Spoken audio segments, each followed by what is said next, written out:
Hey y'all. I know it's the afternoon.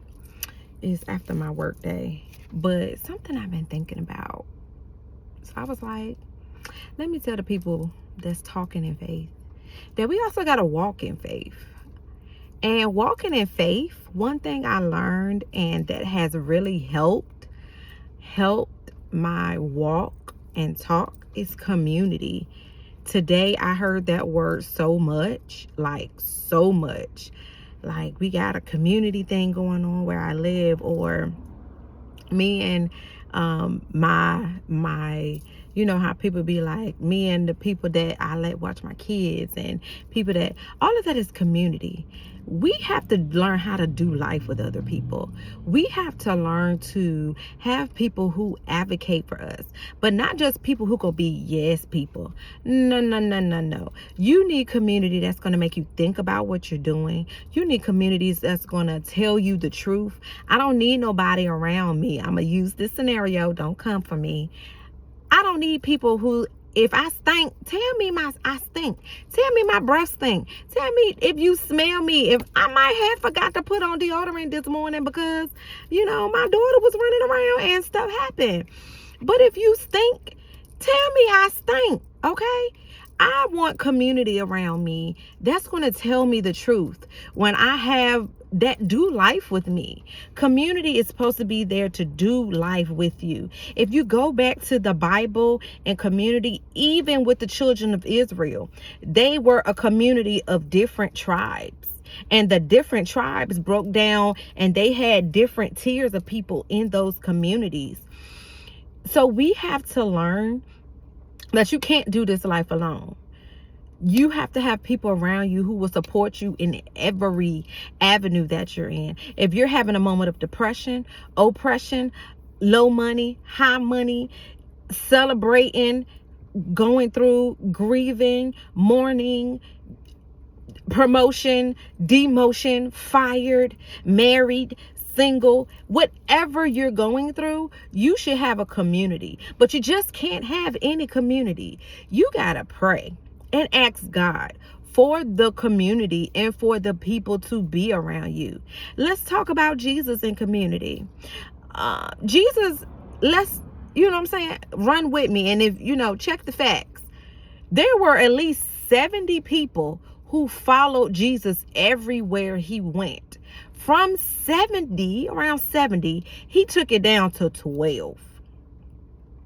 From them 12, he only had 3 that was his inner circle.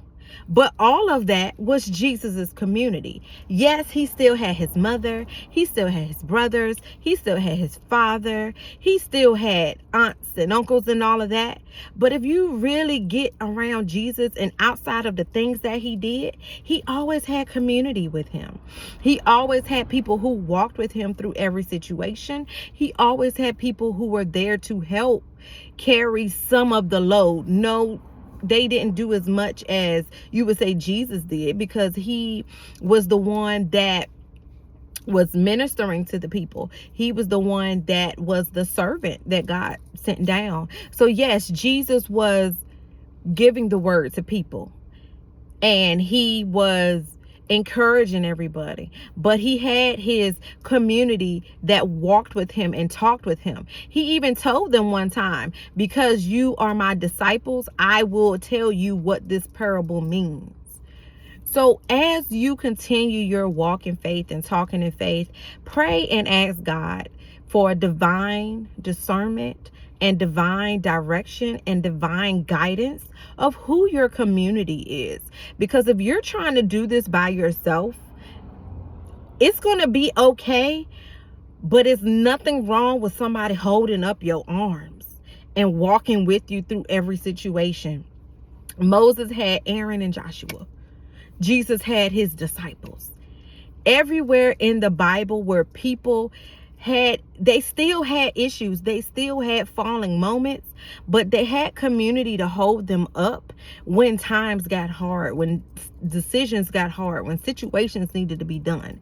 If you don't have community, get you some, but make sure you have a safe space and a safe place where you can be seen, heard, known, and loved.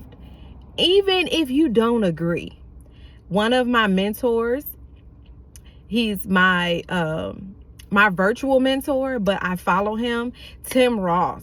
He has a show called The Basement. He does a weekly show called Wide Open. If you have never heard of it, I do suggest that you get locked in. It's so good. But it's about community. It's about having people there with real life and the Bible, because the Bible ain't just there for fun. The Bible is there for you all. So he is my virtual mentor. And I tell you, the community that I've gained with that is amazing. But not only that, I prayed for community. And through B groups or tribes or community groups with churches, whatever church or, whatever you go with, I've also found a big community. But then I found my core. I have my core community group. I call them DNA. That's happened to be their initials, and it's so funny. I told them about that. But I have my core group, and it doesn't matter what age you are, older, younger, whatever. You need to have that type of community around you. You need to have those type of people around you to be there for you in every day and do life with you. You should not do this life alone. Even if you're married, you should not be doing life just you and your wife. You should have people, older married couple that I believe. I'm not married. Thanking God, praying God, amen. He's coming. I'm not married, but if somebody's married, you guys should have a married couple that should be mentoring you, that should be walking this life together with you. If you're single, you should have mature singles, if you choose that season, who can walk through that life with you. And if you're single, you can also have a married woman walk through life with you to be that mentor for you, to be there for you. And if you are a female like me, I have a male best friend and I have female friends, but he is part of my core on a separate page, that we have to be able to make it normal to have people around you to do life with you.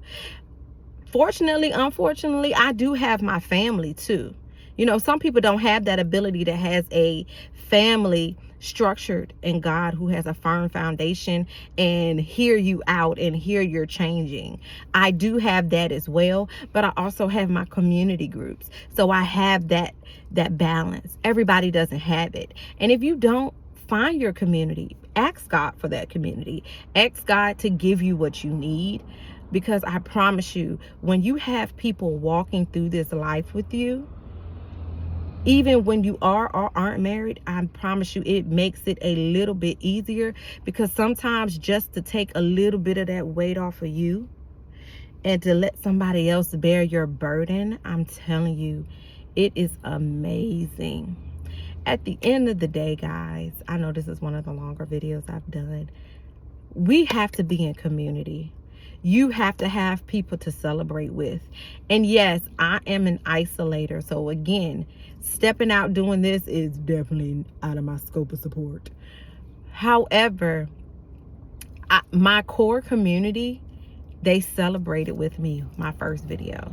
They celebrated with me my first short. And it made all the difference to encourage me that, hey, you're doing great. Even if you're an isolator like me, I still have those people who check on me, who encourage me, who love me, that I talk this word with, that I talk this Bible with, that I encourage. They encourage me, I encourage them. So it's okay. It's okay if you're an isolator, but get you some community. Community does make the difference. People joke, but listen, community, therapy, and Jesus, baby, you got a winning combination, okay? Get you some good community, a little more Jesus, and then some therapy if you need it. Ain't nothing wrong with therapy. It is the best combination you can ever had or have. Well, guys, I'm actually in front of the baby's daycare, so I have to go pick up baby girl. One day I'll get on here and tell y'all about my kids and what's really going on with life. But what I will say is, Y'all, it's always a beautiful day in the neighborhood when you have God, Jesus. But it's always a good day when you can wake up and say, thank you for another day, and I will live by faith. Y'all have a great day, and just keep having a beautiful day in the neighborhood. Bye.